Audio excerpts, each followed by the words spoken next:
Hello दोस्तों, getup classes के online web portal पर आप सभी का बहुत बहुत स्वागत है। तो आप लोगों को देखिए दोस्तों, मैं अब इंग्लिश के बारे में बताने वाला हूं। तो जैसा कि इंग्लिश ग्रामर में आपको पता होना चाहिए कि आपका सिलेबस क्या रहेगा, आपका पैटर्न क्या रहेगा। इस वर्ष आपका जो पैटर्न है वो मैंने आपके सामने बोर्ड पर लिख लिया है। तो आपको मैं इस पैटर्न के बारे में बताने वाला हूं। तो दोस्तों, सबसे पहले जब हम किसी काम को करते हैं तो उसका हमें पहले तो पैटर्न मालूम होना चाहिए, उसका सिलेबस मालूम होना चाहिए कि क्या क्राइटेरिया रहता है। तो अब हम एग्ज़ाम देखिए, अपने एग्ज़ाम की तैयारी कर रहे हैं। तो बोर्ड एग्ज़ाम की तैयारी के लिए हमें सबसे पहले तो इंग्लिश ग्रामर, जो इंग्लिश हमें अपनी मजबूत करनी है तो उसकी इंग्लिश ग्रामर का बेस बहुत ही अच्छे से आना चाहिए। इंग्लिश ग्रामर को बहुत बेहतर तरीके से हमें समझना चाहिए। तो दोस्तों, इंग्लिश ग्रामर में आपको सबसे पहले तो अपना सिलेबस मालूम होना चाहिए, कौन कौन सा हमारा सिलेबस है, कौन कौन से चैप्टर्स हैं। तो सबसे पहले हम लोग अपने सिलेबस की तरफ देख लेते हैं एक नज़र। तो देखिए दोस्तों, तो हम क्लास 10th की इंग्लिश ग्रामर सिलेबस में देखेंगे इंग्लिश ग्रामर में जो टॉपिक आते हैं वो कौन कौन से आते हैं और कहाँ कहाँ से आते हैं। तो सबसे पहले पार्ट्स ऑफ सेंटेंस आता है, हमारा पहला ही चैप्टर है इंग्लिश ग्रामर का, पार्ट्स ऑफ सेंटेंस। तो सबसे पहले जो पार्ट्स ऑफ सेंटेंस पढ़ेंगे यानी सेंटेंस के भाग, यानी पार्ट्स। देखिए, पार्ट्स ऑफ सेंटेंस, सेंटेंस के भाग। और उसके बाद हमारा अगला चैप्टर आता है द सेंटेंस टाइप्स, यानी टाइप्स ऑफ सेंटेंस। तो सेंटेंस कितने प्रकार के होते हैं तो ये आता है। तो अब उसके बाद आती है द वर्ब, यानी क्रिया।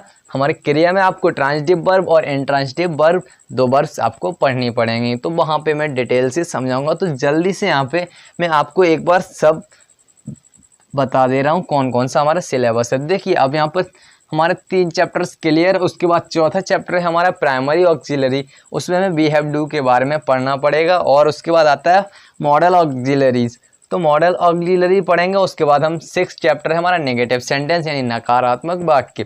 उसके बाद है हमारा 7 इंटेरोगेटिव सेंटेंस। और अगला 8 नंबर जो हमारा चैप्टर है वो है टेंस। टेंस में हमें फॉर्म्स एंड यूज़ करने पड़ेंगे। तो उसके बाद हम 9th चैप्टर की तरफ बढ़ेंगे, द पैसिव वॉइस आता है फिर हमारा चैप्टर। और उसके बाद हमारा द इनडायरेक्ट, और देखिए इनडायरेक्ट और रिपोर्टेड स्पीच आता है। पैसिव वॉइस के बाद हमारा इनडायरेक्ट और रिपोर्टेड स्पीच यानी बात के बारे में पढ़ेंगे। उसके बाद अगला 11वां चैप्टर है हमारा वर्ड फॉर्मेशन। वर्ड फॉर्मेशन के बाद हम लोग पढ़ते हैं अपने पंचुएशन एंड स्पेलिंग। हमारे 12 टोटल चैप्टर्स हैं वो इंग्लिश ग्रामर में हैं। इंग्लिश ग्रामर में 12 टोटल चैप्टर्स हैं। उसके बाद आता है देखिए ट्रांसलेशन। अब ट्रांसलेशन में आपको एक स्टोरी आती है, स्टोरी आपको दी जाएगी हिंदी में और उसकी इंग्लिश बनानी पड़ती है। तो वो स्टोरी इस ट्रांसलेशन में आती है। तो देखिए दोस्तों, ये हमारा सेकंड है, फर्स्ट टाइप था, ये सेकंड टाइप। और अब हमारा थर्ड टाइप आता है कंपोजिशन। थर्ड टाइप के हमारे 2 टाइप्स हैं। देखिए, कंपोजिशन है वो 6 मार्क का है हमारा कंपोजिशन। कंपोजिशन में हमारे 2 स्टेप हैं, 2 कॉन्सेप्ट हैं। ए हमारा लॉन्ग कंपोजिशन और बी हमारा है कंट्रोल्ड कंपोजिशन यानी लिमिटेड कंपोजिशन। उसके बाद आता है हमारा बी स्टेप। तो बी चैप्टर में हमारा है लेटर राइटिंग या फिर एप्लीकेशन, ये कुछ आ सकता है, लेटर राइटिंग या फिर एप्लीकेशन अथवा में आ सकता है। तो ये हमारा 4 नंबर्स का आता है। उसके बाद हमारा जो सी ऑप्शन है उसमें आता है कॉम्प्रिहेंशन यानी अनसीन पैसेज, वो हमारा 6 मार्क्स का आता है। दोस्तों, यदि आप इन सभी अपने सिलेबस इस सिलेबस का आप लोग स्क्रीनशॉट लेना चाहते हैं तो जल्दी से स्क्रीनशॉट ले लीजिए दोस्तों। तो देखिए, आपने शायद स्क्रीनशॉट ले लिया होगा। तो दोस्तों, हमारा ये था क्लास 10th के इंग्लिश ग्रामर का टोटल सिलेबस। तो हम लोग इसको प्रतिदिन टॉपिक बाय टॉपिक इसे कवर करेंगे, तो शायद हम जल्दी ही कवर कर लें। तो जल्दी से हम लोग बढ़ते हैं अपने टॉपिक की तरफ। तो देखिए दोस्तों, अब हम आगे अपने चैप्टर फर्स्ट की तरफ। जैसा कि चैप्टर फर्स्ट हमारा है पार्ट्स ऑफ सेंटेंस। तो अब हम सेंटेंस के बारे में बेसिक से नॉलेज लेंगे। तो देखिए, सबसे पहले दोस्तों ये बताइए कि सेंटेंस आखिर होता क्या है, सेंटेंस बना कैसे। अब सेंटेंस का डेफिनेशंस क्या होता है, तो कई सारे ऐसे क्वेश्चंस हैं जो यहाँ पर खड़े होते हैं। तो अब उन सभी क्वेश्चंस को हमें क्लियर करना है। तो सबसे पहले उसके बेस पे जाना होता है, हम बेस पे चलते हैं। तो देखिए, सेंटेंस बनेगा तब जब हमारे पास कुछ शब्द होंगे और शब्द बनेंगे तब जब हमारे पास कुछ लेटर्स अक्षर होंगे। तो सबसे पहले हम बात करते हैं शब्द और अक्षर से। तो देखिए दोस्तों, अब बात यहाँ पे आती है कि देखिए सबसे पहले जब लेटर्स होंगे हमारे पास तो हम सबसे पहले तो बात करेंगे लेटर्स की। तो देखिए लेटर्स हमारे इंग्लिश अल्फ़ाबेट्स के कितने लेटर्स होते हैं तो आप जानते हैं। देखिए इंग्लिश अल्फ़ाबेट में हमारे 26 लेटर होते हैं। अल्फ़ाबेट में हमारे 26 लेटर्स होते हैं, तो ये आप जानते हैं 26 लेटर्स होते हैं। तो 26 लेटर्स में आपको अब बेसिक, ज़्यादा ही बेसिक में चल रहा हूँ, तो देखिए आपको वहाँ पे वॉवेल्स और कॉन्सोनेंट्स भी आने चाहिए। वॉवेल्स हमारे कौन से हैं? देखिए वॉवेल्स हमारे होते हैं, देखिए वॉवेल्स होते हैं हमारे, देखिए दोस्तों ए, ई और आई, ओ और यू, हमारे ये 5 वॉवेल्स होते हैं। और बाकी जितने भी हमारे लेटर्स बचे 26 में से वो सभी हमारे कॉन्सोनेंट्स होते हैं, यानी व्यंजन होते हैं। तो हमें वॉवेल्स और कॉन्सोनेंट का भी ज्ञान हो गया इस टॉपिक के ज़रिए। तो दोस्तों अब हम जब इतना जान चुके हैं तो अब हम बात करते हैं वर्ड्स की। अब हम लेटर्स के बाद वर्ड्स, देखिए अब वर्ड्स का हमें सबसे पहले तो डेफिनेशन मालूम होना चाहिए। वर्ड्स हमें बनाएंगे कैसे, वर्ड्स बनता कैसे है।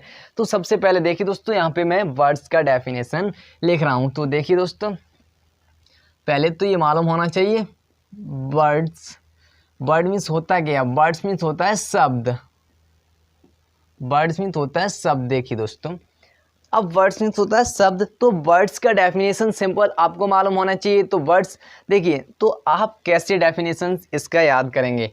देखिए एक group of letters which make a complete sense called a words. तो चलिए इस डेफिनेशंस को हम यहाँ पे नोट कर देते हैं। देखिए एक group of letters which make a complete sense called a word।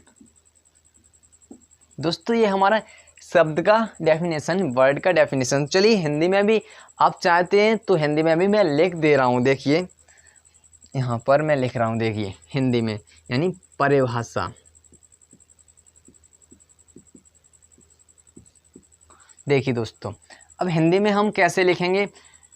देखिए अक्षरों का वह समूह, अक्षरों का एक ऐसा समूह जो पूर्ण अर्थ को प्रकट करता है, हमारा शब्द कहलाता है। देखिए अक्षरों का ऐसा समूह जो एक पूर्ण अर्थ को प्रकट करता है,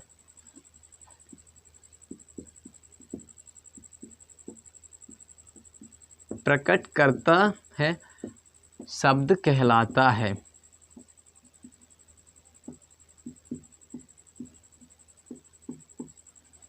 तो ये सिंपल सी डेफिनेशन है दोस्तों शब्द की। तो एक group of letters which make a complete sense called a words. तो एक ऐसा समूह, यानी सब लेटर्स यानी अक्षरों का एक ऐसा समूह जो एक कंप्लीट यानी पूर्ण सेंस, अर्थ प्रकट करता है, हमारा शब्द कहलाता है। सिंपल सी डेफिनेशन है, बहुत ही बेसिक है। तो अब ऐसे हम आपको एग्जांपल्स द्वारा समझाते हैं। तो हमने कोई से भी अक्षर ले लिए। अब यहाँ पर देखिए ए ले लिया, आर ले ली, ई ले ली, एस, एम, एच ले ली। तो हमने ये कुछ ऐसे शब्द यानी लेटर्स, अक्षर ले लिए हैं।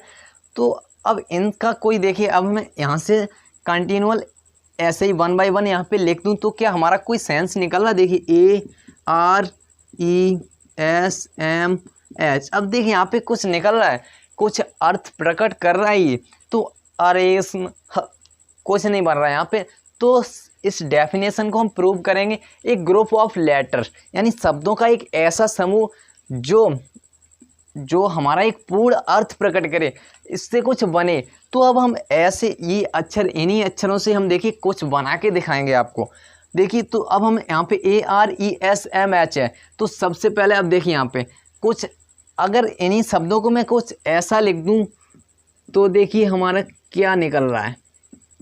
देखिए दोस्तों, अब मैंने इन्हीं शब्दों को सिर्फ कंप्लीटली लिख दिया। देखिए कुछ कंप्लीट सेंस यहाँ पे प्रकट कर रहे हैं। देखिए रमेश, हमारा कुछ सेंस निकला यहाँ पे, रमेश कोई कंप्लीट सेंस निकला यहाँ पे, और यहाँ पे तो कुछ निकल ही नहीं रहा है। तो हम कैसे कह सकते हैं कि हमारे ये शब्द जो हमारे अक्षर हैं वो कुछ सेंस प्रकट कर रहे हैं? तो मैं नहीं कह सकता। तो हम डेफिनेशन, वही डेफिनेशंस को प्रूव करेंगे यहाँ से। देखिए अक्षरों का एक ऐसा समूह है, तो हमारे ये लेटर सी, देखिए आर यहाँ से लिया मैंने, ए यहाँ से लिया मैंने, ऐसे ही एम और ESH यहाँ से ही लिए मैंने। लेटर्स हैं तो सभी अक्षर ही हमारे। तो हमारे जब तक हमारे पूर्ण सेंस को प्रकट नहीं करेंगे तो हमारे वर्ड की डेफिनेशन नहीं बनेगी और हमारा वर्ड भी नहीं बनने वाला है। तो दोस्तों जब तक हमारे ये पूर्ण सेंस को प्रकट ना करें, तो अब देखिए यहाँ पे ये वाला हमारा रॉन्ग है, तो ये वाला हमारा राइट है दोस्तों। तो ये एक सेंस को प्रकट कर रहा है, तो हम कह सकते हैं कि हमारा ये वर्ड है, बाकी में एक ये राइट वर्ड है। तो अब आपको देखिए सिंपल आपको याद हो चुकी होगी वर्ड की डेफिनेशन। तो अब हम लोग बढ़ते हैं अपने सेंटेंस की डेफिनेशन की तरफ। तो देखिए दोस्तों, अब हमने सीख ली वर्ड्स की डेफिनेशन और वर्ड्स के बारे में। तो अब हम सीखेंगे टेंस मतलब सेंटेंस के बारे में। तो देखिए अब हम सेंटेंस की डेफिनेशंस और उसके सेंटेंस के एग्जांपल्स आपको बताने वाला हूं। तो चलिए सबसे पहले तो उसकी डेफिनेशंस बता देते हैं। तो सेंटेंस की सिंपल डेफिनेशन होती है, देखिए सेंटेंस की डेफिनेशन में यहाँ पे लिखने वाला हूँ। तो देखिए सेंटेंस, सबसे पहले सेंटेंस यानी सेंटेंस को हिंदी में कहते हैं वाक्य। ठीक है दोस्तों, सेंटेंस को हिंदी में कहते हैं वाक्य। देखिए अब अभी मैंने आपको पिछली डेफिनेशंस बताई है, उसी के बेस्ड ये भी डेफिनेशंस है हमारी, बिल्कुल सेम वैसे ही आपको याद करनी। कुछ वर्ड्स हैं वो आपको चेंज करने हैं। तो देखिए यहाँ पे मैं लिख दे रहा हूँ। देखिए a group of words which makes a complete sense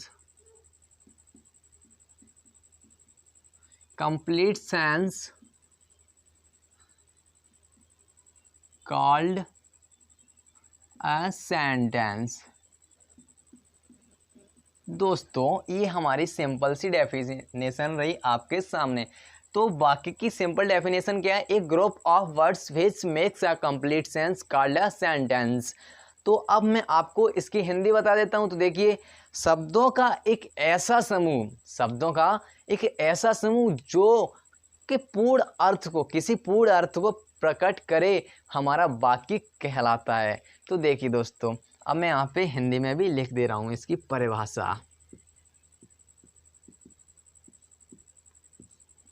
तो यहाँ पर देखिए शब्दों का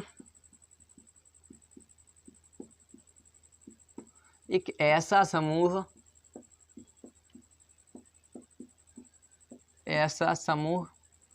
जो शब्दों का एक ऐसा समूह जो हमारे किसी पूर्ण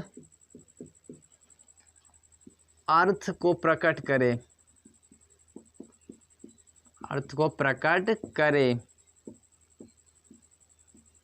करे, हमारा वाक्य कहलाता है। ठीक है दोस्तों, सिंपल सी डेफिनेशन है सेंटेंस की, एक group of words which make a complete sense called a sentence. तो ये हमारी इंग्लिश में रही और हम हिंदी में बता रहे हैं आपको। देखिए शब्दों का एक ऐसा समूह जो हमारे किसी भी कंप्लीट सेंस यानी पूर्ण अर्थ को प्रकट करे, तो हमारा वो वाक्य कहलाता है। चलिए एग्जाम्पल्स आपको समझा देते हैं। तो अब मैं यहाँ पे लिख दे रहा हूँ, देखिए एग्जाम्पल्स। देखिए सबसे पहले मैं कुछ वर्ड्स यहाँ पे लिख रहा हूँ आपके सामने, और आप बताइए कि क्या वो सही लिखे हैं या गलत लिखे हैं। तो देखिए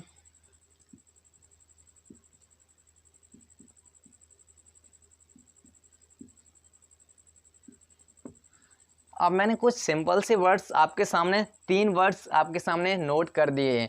तो क्या ये हमारे सही है, क्या हमारा सेंटेंस का एग्जांपल्स करेक्ट है?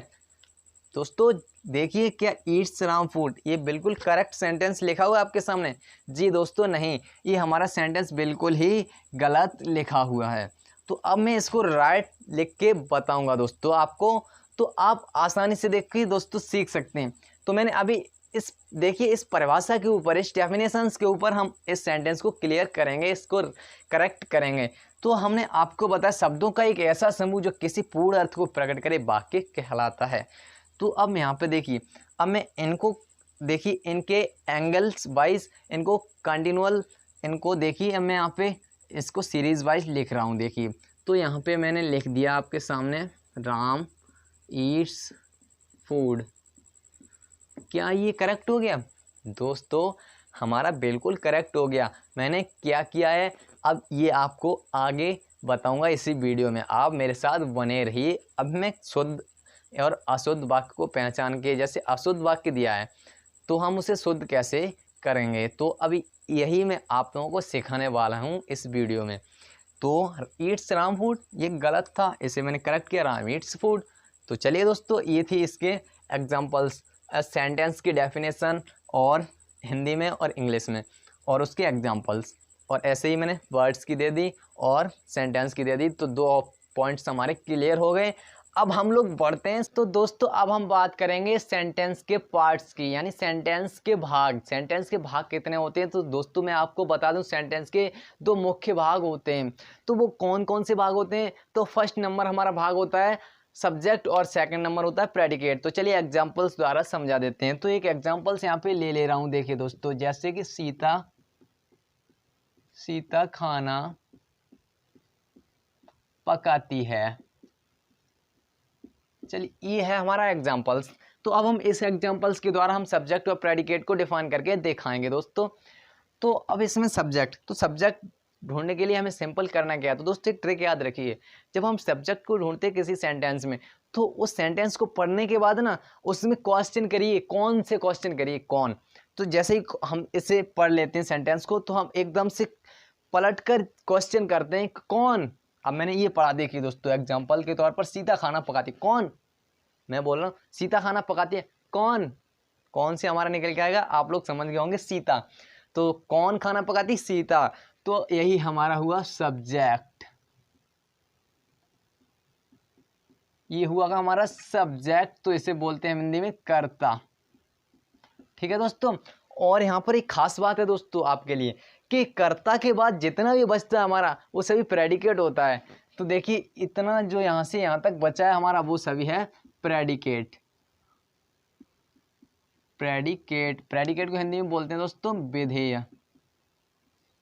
तो सिंपल सी ये 2 टाइप्स इसके पार्ट्स हैं। सीता, देखिए यहाँ पर जो इतना भाग है हमारा, वो है हमारा सब्जेक्ट, और बाकी जो बचा हुआ भाग है वो प्रेडिकेट है, विधेय है। तो अब हम लोग बात करते हैं सब्जेक्ट की। तो सब्जेक्ट को डिफाइन करते हैं हम लोग। चलिए तो सब्जेक्ट की डेफिनेशंस हम बता देते हैं। देखिए यहाँ पे लिख रहे हैं हम, द पार्ट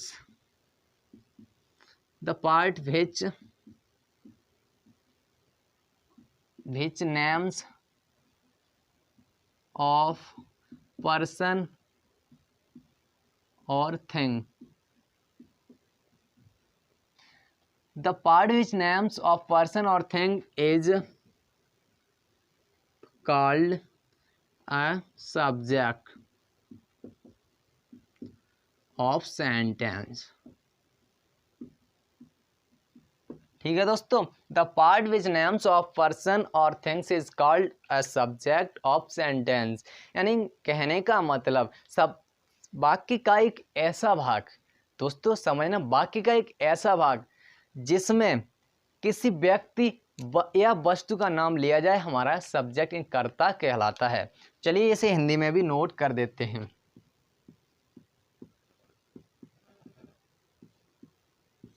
देखिए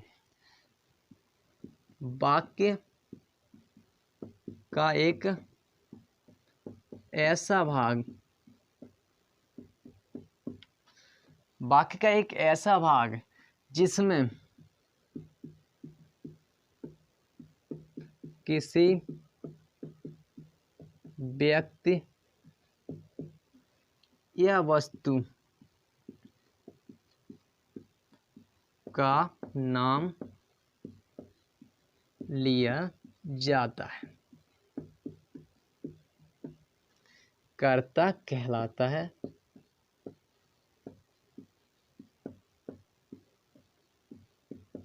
ये है हमारी सिंपल सी डेफिनेशन। तो इंग्लिश में हमारी the part which names of person और thing is called a subject of sentence, और हिंदी में वाक्य का एक ऐसा भाग जिसमें किसी व्यक्ति या वस्तु का नाम लिया जाए हमारा कर्ता कहलाता है, उस वाक्य का सब्जेक्ट कहलाता है। तो दोस्तों सब्जेक्ट को तो हमने क्लियर कर लिया। सब्जेक्ट अब यहाँ पे देखिए, इसे हम समझाते हैं, इसी एग्जाम्पल द्वारा समझा देते हैं। देखिए सीता खाना पकाती है, तो अब हमारी परिभाषा क्या करें, वाक्य का एक ऐसा भाग जिसमें किसी व्यक्ति या वस्तु का नाम लिया जाता है। वाक्य का एक ऐसा भाग जिसमें किसी व्यक्ति या वस्तु का नाम लिया जाता है। देखिए यहाँ पर ये भाग देखिए आप दोस्त, सीता। अब इसमें देखिए सीता जो नाम लिया गया वो हमारे किसी व्यक्ति का ही नाम तो है, तो हमारी डेफिनेशंस बिल्कुल सही है। डेफिनेशंस के अनुसार हम समझेंगे तो सीता हमारा जो व्यक्ति का नाम है, तो इसे ही हम बोलेंगे सब्जेक्ट। चलिए दोस्तों, हमने सब्जेक्ट को तो कर लिया क्लियर। अब हम लोग बात करते हैं, तो देखिए दोस्तों अब हम बात करेंगे प्रेडिकेट की। तो प्रेडिकेट को हिंदी में बोलते हैं विधेय। तो मैंने आपको सब्जेक्ट के बारे में तो बता दिया, अब हम बताएंगे प्रेडिकेट के बारे में। तो सबसे पहले प्रेडिकेट की डेफिनेशन बता देते हैं। तो देखिए यहाँ पर देखिए, the part which say about, the part which says about subject is called predicate। ठीक है दोस्तों, the part which says about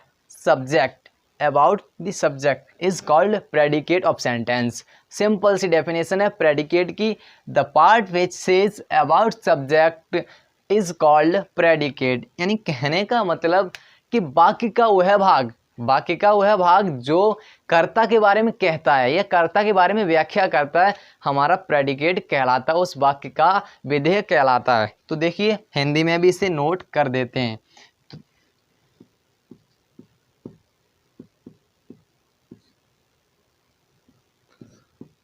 ठीक है दोस्तों, देखिए वाक्य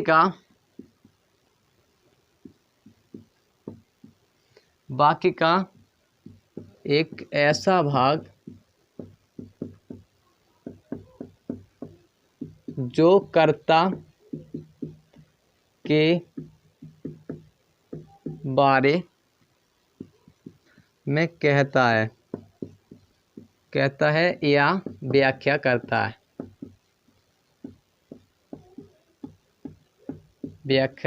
है, विधेय कहलाता है। ठीक है दोस्तों, वाक्य का एक ऐसा भाग या वाक्य का वह भाग जो कर्ता के बारे में कहता है या व्याख्या करता है, विधेय कहलाता है। सिंपल सी डेफिनेशन है। अब हम इसको भी इसी एग्जांपल्स के थ्रू ही समझ लेते हैं। तो देखिए सीता, तो हमने इतना तो हमें आपको बता दिया था कि हमारा सब्जेक्ट है। अब इसके बाद जितना बचा हमारा प्रेडिकेट है। तो अब यहाँ पर समझ लीजिए इस डेफिनेशंस के अनुसार। तो डेफिनेशन हमारी कह रही वाक्य का ऐसा भाग जो कर्ता के बारे में कहता है। तो देखिए खाना पकाती है, तो अब यार इतना बोल दें खाना पकाती है, तो क्या हमें मालूम पड़ रहा है इसका सब्जेक्ट कौन है, किसके बारे में बोला जा रहा है। तो जिसके बारे में बोला जा रहा है हमारा वही सेंटेंस होगा, वही सब्जेक्ट होगा। सॉरी, देखिए खाना पकाती है, तो खाना पकाती है, कौन पकाती है, सीता। तो सब्जेक्ट के बारे में कहा जा रहा है। देखिए खाना पकाती है यानी सीता खाना पकाती है, तो सीता के बारे में कहा जा रहा है। तो हम कह सकते हैं कि हमारा इतना पार्ट, ये बचा हुआ पार्ट है जो हमारा प्रेडिकेट कहलाएगा। दोस्तों आज के इस सेशन में, आज के इस क्लास में मैंने आपको सब्जेक्ट, पहले तो सिलेबस बताया और उसके बाद मैंने आपको पार्ट्स ऑफ सेंटेंस के बारे में डिटेल्स दी। तो अब हम अगली वीडियो में जब आपको मिलेंगे तो आपको वहाँ पर इसके क्विज करवाएंगे। मैं कुछ क्वेश्चंस लेकर आऊँगा, तो उन क्वेश्चंस के थ्रू आपको और डिटेल से समझाऊंगा कि सब्जेक्ट और प्रेडिकेट क्या है, और आपको क्विज कराऊंगा, टाइम भी दूंगा आपको सॉल्व करने के लिए। दोस्तों आप वहाँ पर कमेंट कर सकते हो, बता सकते हैं सब्जेक्ट हमारा कौन सा है और प्रेडिकेट कौन सा। उसको छांटने के लिए मैं कुछ सीरीज़, कुछ 10 क्वेश्चन लगभग लेकर आऊँगा दोस्तों। तो आशा करता हूँ आज का वीडियो आपको पसंद आया होगा दोस्तों। अगर वीडियो पसंद आया हो तो लाइक ज़रूर करें और लाइक करने के बाद ज़्यादा से ज़्यादा इस वीडियो को शेयर करें, ताकि जो भी भाई लोग हमारे यूपी बोर्ड की तैयारी कर रहे हैं, क्लास 10th या 12th की तैयारी कर रहे हैं, उन लोगों को ये वीडियो ज़रूर पहुंच जाए, उनके पास तक ये ज़रूर पहुंच जाए और वो अपनी तैयारी को बेहतर बना सकें। तो आशा करता हूं दोस्तों आपको समझ आ गया होगा। तो अब आज के लिए इतना ही काफ़ी। अब हम लोग मिलेंगे अगली वीडियो में, तब तक के लिए जय हिंद, वंदे मातरम।